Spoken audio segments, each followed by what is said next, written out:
Everyone in Obaye knew the river could speak. It whispered to fishermen.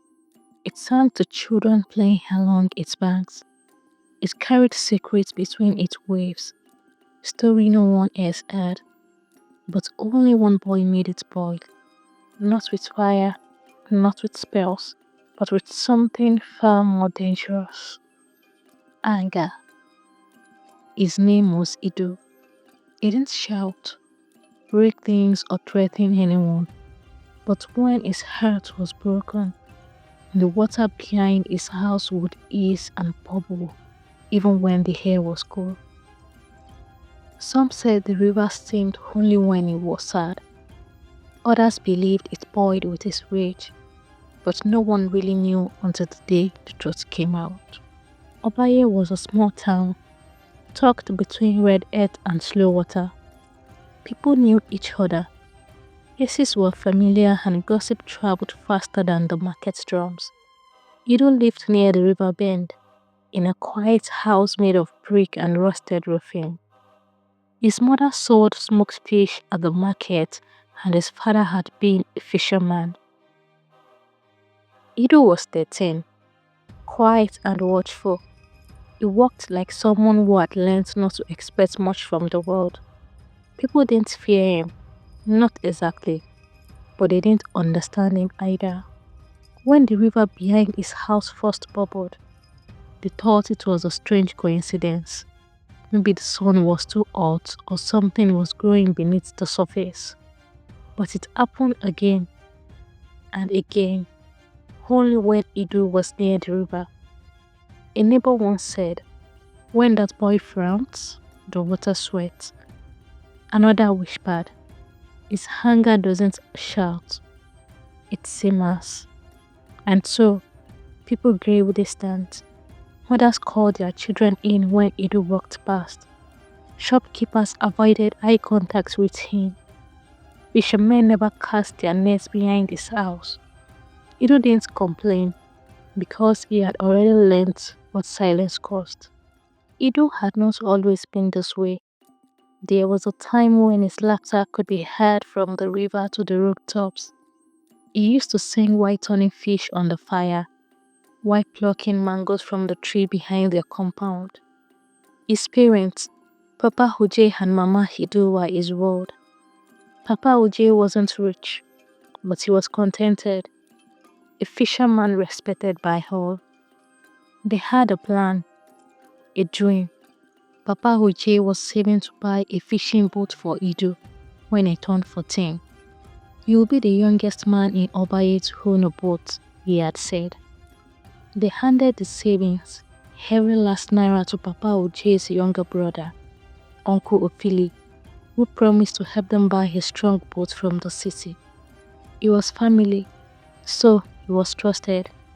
But weeks passed, months passed, no boat came, no receipt. Then one day, Uncle Opili returned with new clothes, new shoes, and a house built with red painted bricks across town. He never spoke of the money. He never said sorry. Papa Ojo didn't shout.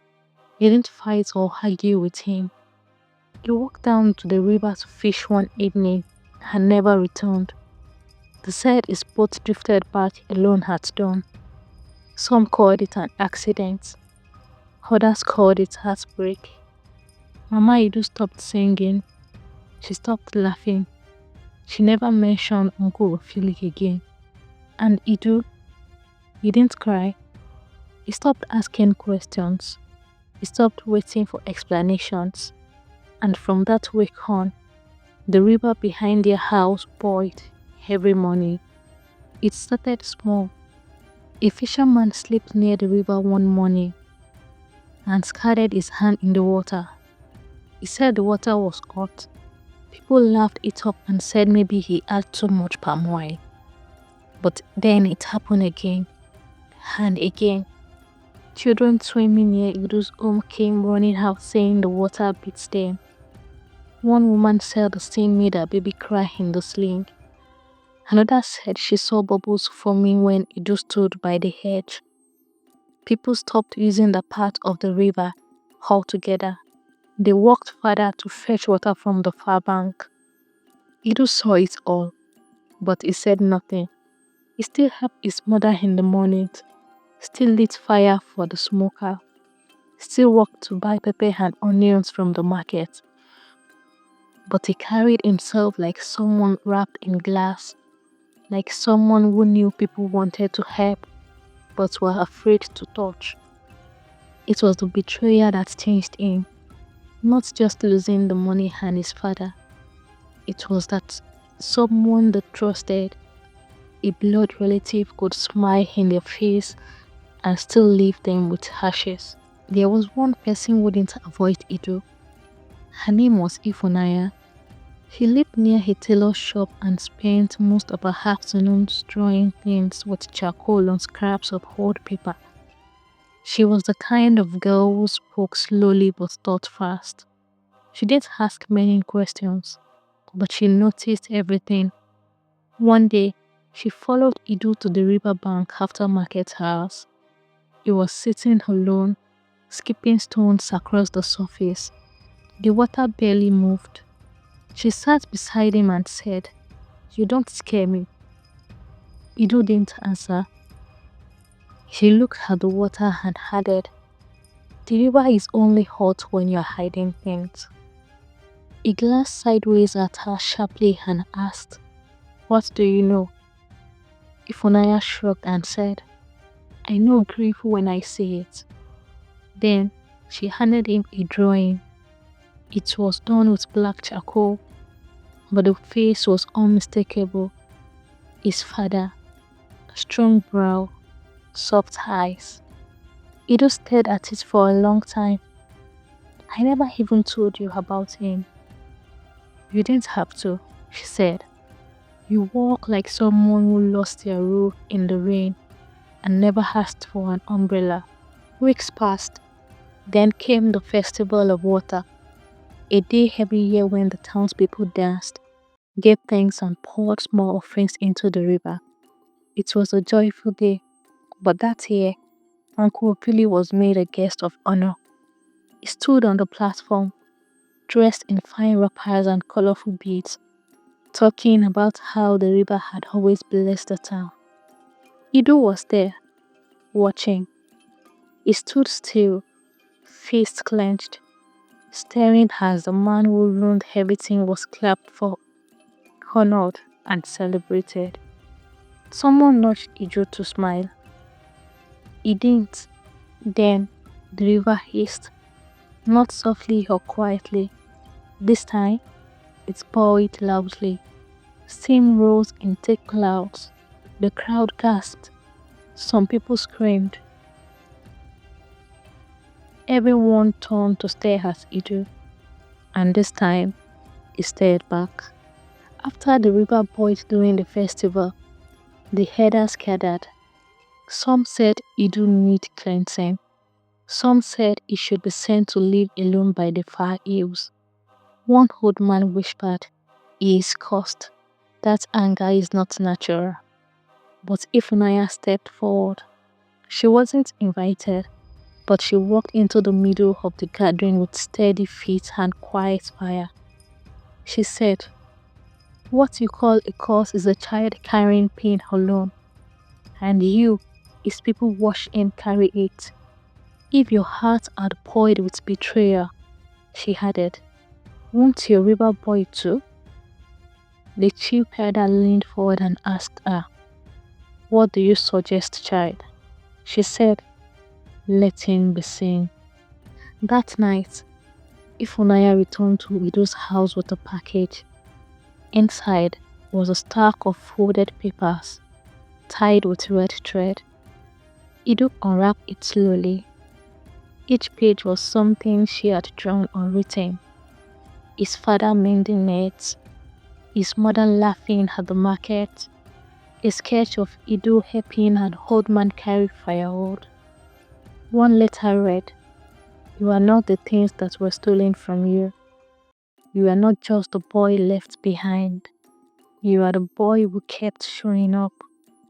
For the first time in a long while, Idu cried, not because of pain, but because someone remembered a version of him that wasn't angry. And that night, for the first time in months, the river did not boil. Healing didn't happen all at once.